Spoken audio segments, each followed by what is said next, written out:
Micah, you do not need to wait for me on every small thing. Take initiative.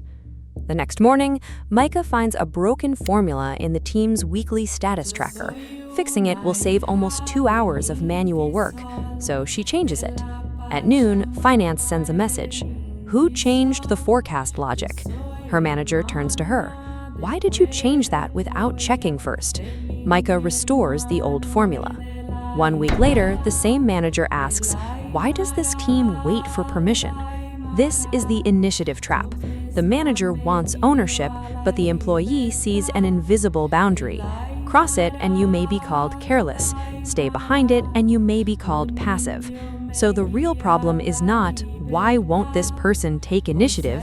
It is, what exactly did the manager make safe to change? Take initiative sounds empowering, but by itself, it is not permission. It is an aspiration. To understand the difference, it helps to look at job crafting, employee-initiated changes to tasks, relationships, or how the work is understood. The foundational paper appeared in 2001. But in July 2026, the Japan Institute for Labor Policy and Training published an entire issue re-examining job crafting at its 25-year mark. One paper corrects a familiar stereotype. Japanese companies have a long history of voluntary employee activity and bottom-up improvement. Initiative is not an idea that Japanese workers need imported from America. But some forms of agency are easier to see than others. Changing a task may be recognized. Changing a relationship or the meaning of the work may be less visible. The research suggests that job crafting can be measured in Japan, while its function may still depend on cultural and organizational context. That nuance matters. Japanese employees are not proactive is not an explanation. It is a stereotype that prevents managers from examining the system around the employee. Research also gives us a second warning. Autonomy is not automatically beneficial in every form. A meta-analysis of 72 studies and more than 32,000 employees associated autonomy-supportive leadership with stronger motivation, engagement, well-being, and positive job behavior. Those leaders acknowledged employee perspectives, encouraged self-initiation, offered meaningful choice, and explained information without relying only on control.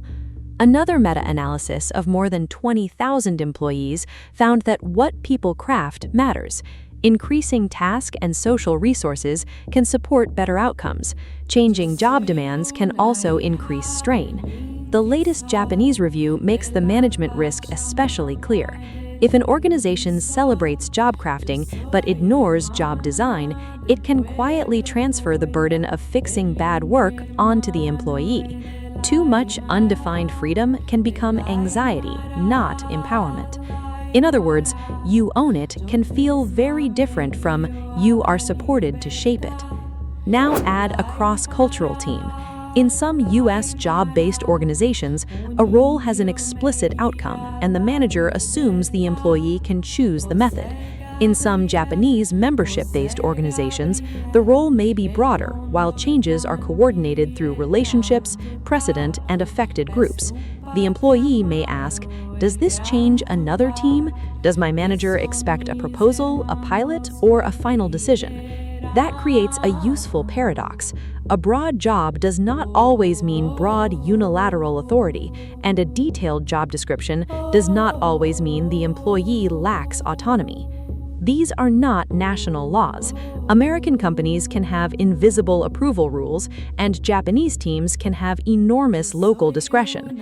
Industry, hierarchy, regulation, reversibility, and the cost of failure may matter more than nationality. So instead of trying to diagnose a person's culture, make the boundary visible. Use 4 lines: goal, guardrails, dependencies, and checkpoint. First, goal. Do not say, be more proactive. Name the outcome the employee is authorized to improve. For example, reduce weekly reporting time from 3 hours to 1 without changing our financial definitions. Now the employee knows what success means. Second, guardrails. Name what may change directly, what requires a heads up, and what requires approval. For example, you can change the layout and automate local calculations. Do not change customer-facing fields or formulas that feed the official forecast without approval. Now, the employee does not have to discover the red line by crossing it. Third, dependencies. Name the people and systems that could be affected.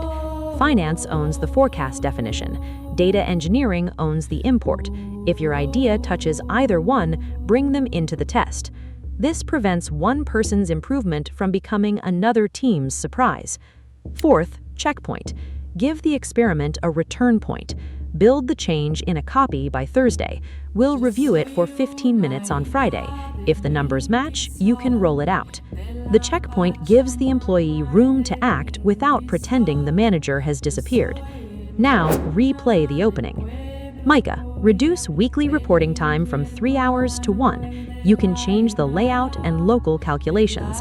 If it touches finance or the data import, involve those owners. Test it in a copy and we'll review it Friday. That's still concise, but now initiative has a runway and a fence. The employee can use the framework in reverse. When a manager says, "Take initiative," ask, "What outcome can I own? What must stay unchanged? Who else could this affect? When should I show you the first version?" Those questions are not evidence of passivity. They are how responsible autonomy becomes executable.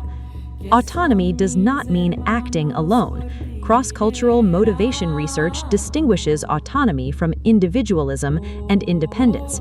A person can choose to coordinate, ask for input, or protect a relationship and still act with genuine ownership. So stop testing employee courage against invisible boundaries. If you want more initiative, don't just demand more confidence. Design clearer permission. Goal, guardrails, dependencies, and checkpoint. Make those 4 things visible, and take initiative becomes something a global team can actually do. And if the boundary keeps moving after the employee acts, that may not be a culture problem at all. That's the next conversation.